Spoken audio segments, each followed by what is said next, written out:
Welcome to the Daily Proverb, where we reflect on one proverb, wrestle with one question, to grow wiser one day at a time. For more, visit thedailyproverb.com. Proverbs chapter 16, verse 2. All the ways of a man are pure in his own eyes, but the Lord weighs the spirit. This verse is immediately convicting because of how naturally we judge other people's motives. When someone chooses differently than we would, especially when their decision contradicts what we believe is right, we are quick to assume bad intentions.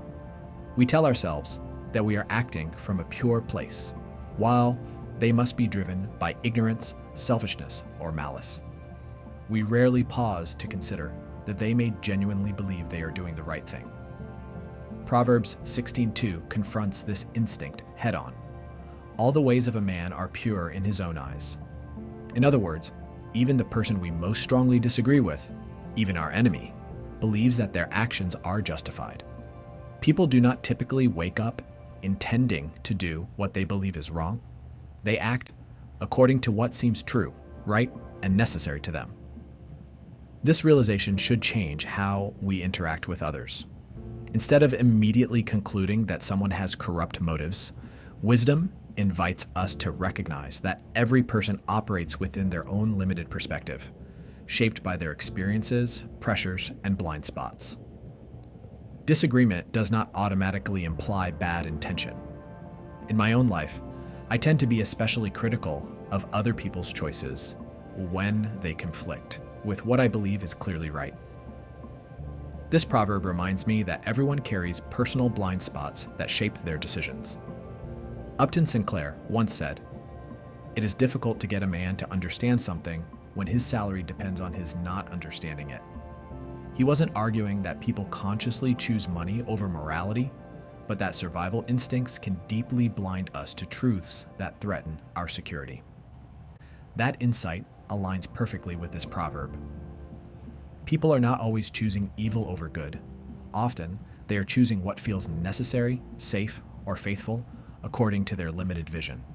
In other words, everyone justifies their actions from their personal perspective.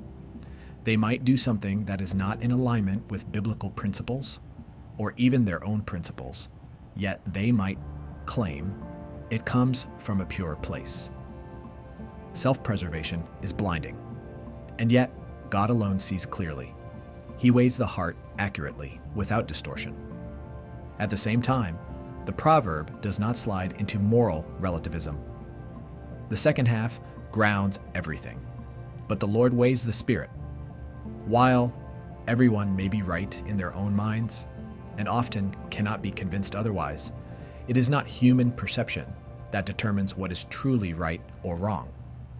God alone is the final moral authority. His judgment, not ours and not theirs, is the ultimate standard. Proverbs 16:2 teaches us to hold two truths at once: humility toward others and reverence toward God.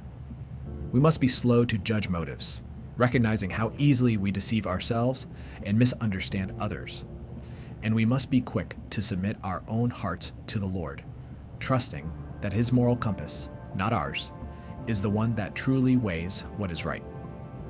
Today's takeaway question is, who am I currently judging for their choices, and what motives am I assigning to them? If you enjoyed today's Daily Proverb, please like and share this with a friend. Today's Daily Proverb is brought to you by Sabbath Space. Reduce your screen time by 81% by temporarily blocking apps and notifications. Spend less time scrolling and more time with God and real-life connections. Download Sabbath Space today on the iOS App Store.